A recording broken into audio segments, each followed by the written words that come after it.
Hoy es viernes 23 de septiembre del 2022 y quiero invitarlo a meditar juntos en el devocional Tomemos Cafecito con el tema confrontación, confrontando a través de una historia. Veamos lo que dice la Biblia en el segundo libro de Samuel, capítulo 12, versículos 5 y 6. Entonces se encendió el furor de David en gran manera contra aquel hombre y dijo a Natán: Vive Jehová, que el que tal hizo es digno de muerte y debe pagar la cordera con 4 tantos, porque hizo tal cosa y no tuvo misericordia.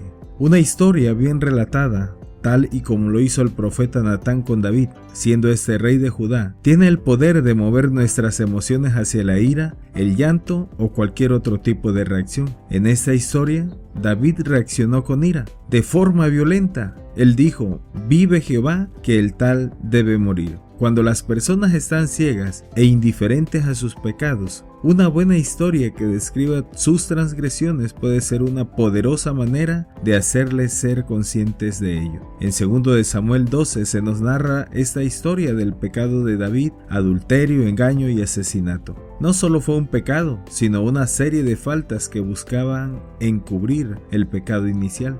Dios envía al profeta Natán a confrontar a David.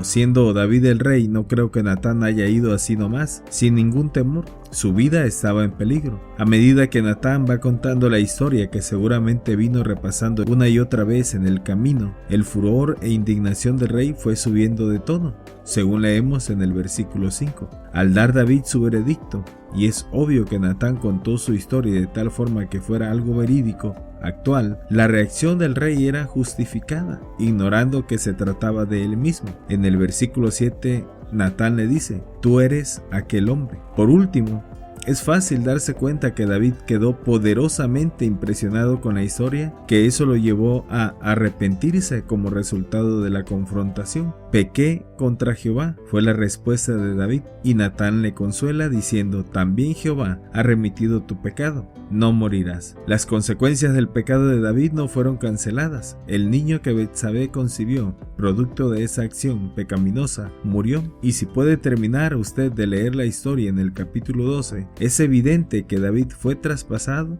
con las consecuencias. Qué importante es entonces saber contar una buena historia que lleve a otros a actuar en verdadero arrepentimiento. David escribió luego: Crea en mí, oh Dios, un corazón limpio y renueva un espíritu recto dentro de mí. Este es un precioso salmo para leer y aprender de memoria. Que Dios nos ayude a que a la hora de confrontar podamos también no solamente usar una parábola, sino también saber contar una buena historia. Señor, te quiero pedir que nos ayudes a ser sabios para poder confrontar con una bonita historia que lleve a las personas a ser conscientes de sus faltas. Te lo pido en el nombre de Jesús. Amén. Te habla Miguel Ramírez, pastor de la Iglesia Bautista Jerusalén en Ciudad Juárez, Chihuahua. Hasta pronto.